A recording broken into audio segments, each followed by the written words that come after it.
You can listen again to any shows at bcfmradio.com and leave comments about your favourite programmes. BCFM 93.2, your interactive station, 24 hours a day. Now, drugs as weapons against the people. Well, that's what a book by US author John Potash attempts to prove. He links the deaths of many well-known musicians to a system of CIA entrapment and then discrediting or death, part of the CIA's program known as MK Ultra. Martin, it sounds incredible, doesn't it, that the intelligence services would want to bump off famous musicians, but there is actually some truth to this, isn't there? Well, indeed, COINTELPRO and MK Ultra.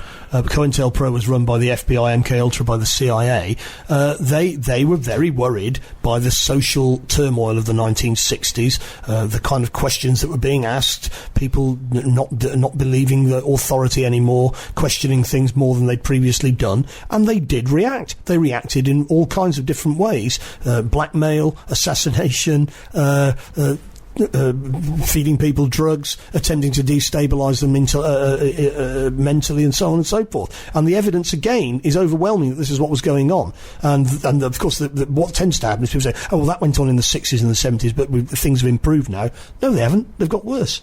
They've got worse. So let's have a listen now to John Potash, who's come out with this book recently. It's called Drugs as Weapons Against Us, where he talks about Tupac, John Lennon, and actually spends quite a long time here, rather interesting, talking about how one of the main managers for Jimi Hendrix, the rock singer, was actually an MI6 employee.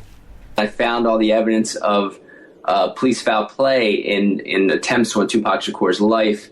And then I was also researching Kurt Cobain, and I read also John Lennon's book about John Lennon's death by a British attorney named Fenton Bressler, who was a London crime reporter. He spent 7 years studying John Lennon's murder and found that the CIA had actually assassinated John Lennon because of his politics and his influence. And so when I started finding all the documents on the CIA's Operation MK Ultra, that put more of a framework as to why this was going on and how this was going on. And basically that operation was using drugs as weapons against us, and us meaning really the 99%, but it was particularly brutal against leftists and leftists of color. And it was targeting activists, especially the anti-war movement and the civil rights movement, using drugs as one of its tactics to undermine those two movements. And I show how it was used against Jimi Hendrix, for example, in collaboration with British intelligence, with MI6, because most people don't know that Jimi Hendrix's first manager, a guy who inserted himself into Jimi Hendrix's life when he first made it big in Britain, was a guy named Mick Jeffery, who said he was former MI6. And people who have studied the CIA understand usually that, most people are CIA for life. And they say the same about MI6. And this guy showed all the evidence, his behaviors, his operations, everything he was doing, showed that he was continued to be part of British MI6. And he was sabotaging Jimi Hendrix's career. Jimi Hendrix's fiancée, Monica Danneman, came out with a memoir in 1996 saying that he would plant drugs on Hendrix and get him busted at the airport. And Hendrix knew it must have been Mike Jeffery. He also, when Hendrix kept trying to play political benefits, like anti-war benefits, Jeffery would sabotage them. One time he planted, he dosed Jimmy with a super psychedelic that messed up his guitar playing, and Hendrix had to cut his concert short, he said. And by the end of his life, Jimi Hendrix had gotten very political. He was very anti-war, and he dedicated his last album to the Black Panthers, and he talked about them in interviews. And within the last few years, his roadie came out with a book saying that Mike Jeffries actually admitted having Jimi Hendrix killed. And that happened within 48 hours of Jimi Hendrix officially firing Mike Jeffery. So that's just one example of all this. But I argue with Operation MK Ultra, the goals, there were several goals. One was to hurt the minds and competency of these activists and these musicians who were activists. Second was to get these activists to manipulate them to promote certain drugs, to get the masses to use them and undermine the competency of people that were, involved in the civil rights movement, involved in the anti-war movement, or even had the potential to get involved in those movements.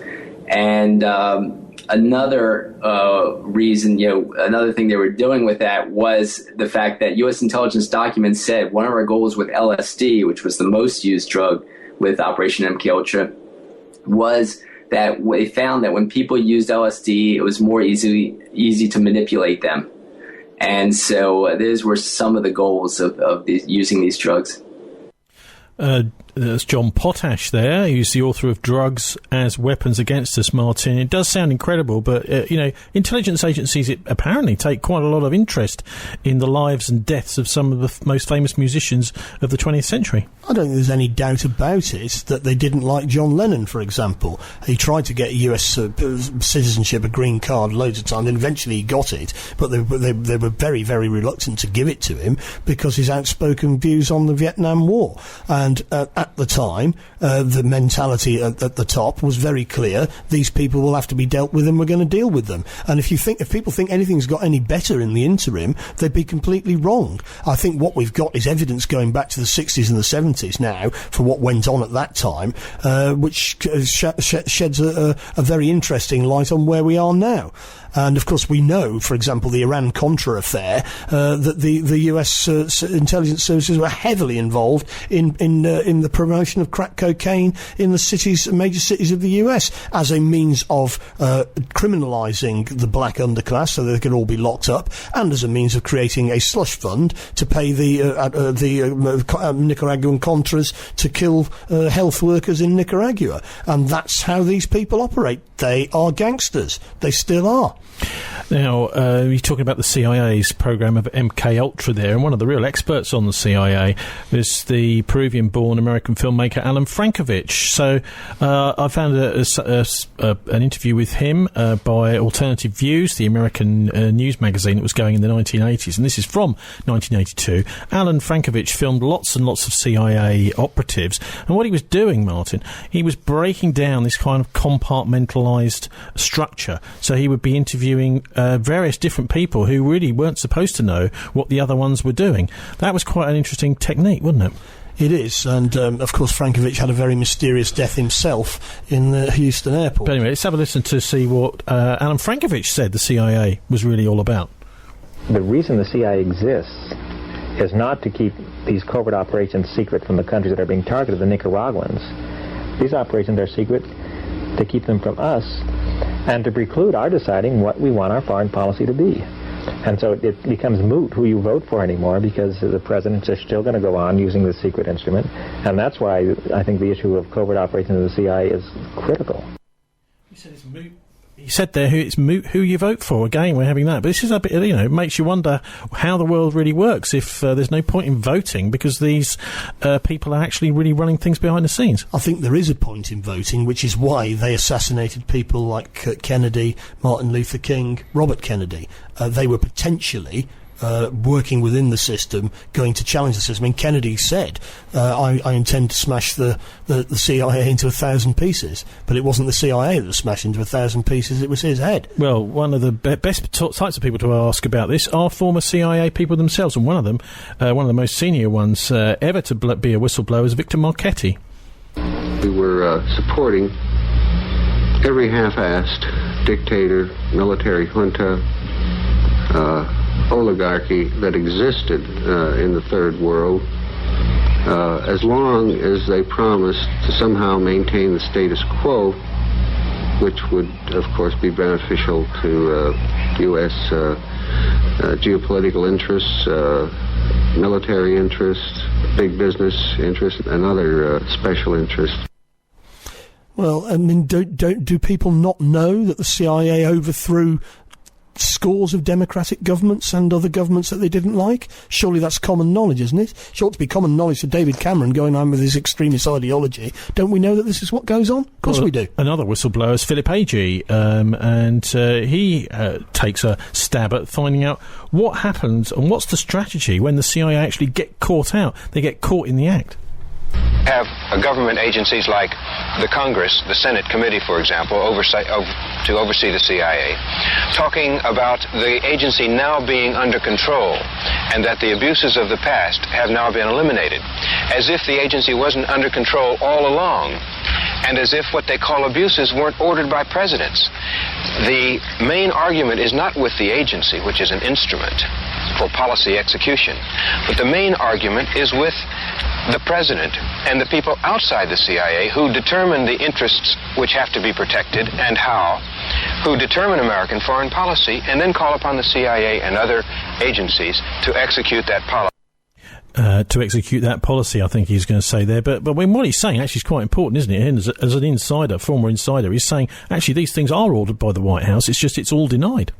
Yes, that's true, but of course occasionally you get some kind of rebel politicians like Kennedy, who wasn't very much an insider, but then decides that he's going to take an independent line, and then they're removed. And that's pretty much the way it works. I mean, we have freedom of speech after a fashion, and we're exercising it now, but the real world is run by these kind of gangsters with these gangster techniques, and they've spent a lot of money and time developing these techniques. So the idea that they're not going to use them is laughable. Of course they're going to use them. And one of the things they asked Alan Frankovich when he was interviewing all these CIA people is how do they come across? What do they look like? And this is what he had to say.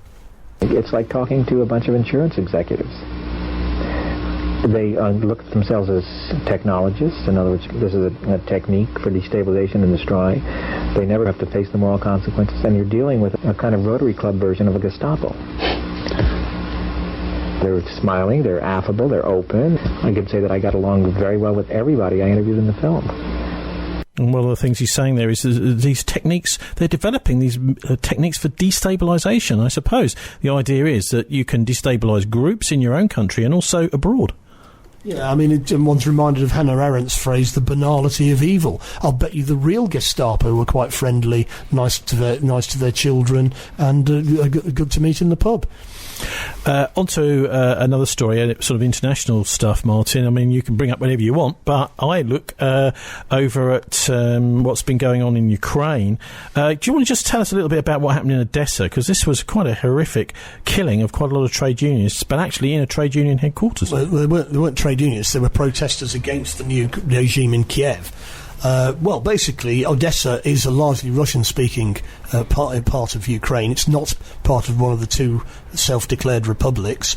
And what was happening was that just as there had been protests in Kiev, mainly by Western Ukrainians from Lvov and elsewhere, in Odessa, those who weren't happy with what had happened with the overthrow of the Yanukovych regime were holding a kind of protest camp outside the trade union headquarters in Odessa. And what happened was there was a match between the local team in Odessa and a Kiev team, and the intelligence services of the state, working probably with the Western intelligence services, decided that what they were going to do was that when they were brought what they call ultras, football hooligans from Kiev to Odessa, they then started a fight, supposedly with pro-Yanukovych demonstrators who were in fact Pravi Sector militants, they all wore red armbands, so that the protesters thought that they were on their side. They led the football hooligans to the protest camp. The football hooligans started attacking the protest camp, and the people in the protest camp said, let's go inside the trade union building to avoid conflict with these people. They went inside the building. When they got inside the building, people were waiting for them, and lots of people were murdered inside the building. Then the building was set on fire, and at least 40 people and possibly more were murdered. And the purpose of this, of course, is to shock and awe the Russian-speaking population. And this part region of Ukraine is now being run by Governor Saakashvili, who's wanted in Georgia. So we know what's going on there. Anyway, time to sign off now for the Murdoch News at 7, followed by Mohammed's Arabian Nights, our sister show Dialects, here on BCFM. On Tuesdays at noon this week, you can hear from former Reuters journalist Philip Chalmers how the London media provide cover for the rich and powerful people who are undermining democracy. Thanks to our guest in the first hour, that was Marvin Rees. We're online at thisweek.org.uk. I'm Tony Gosling, wishing you a relaxing and enjoyable weekend. And don't let the banksters get you down. National news on the hour. Live from the Sky News Centre.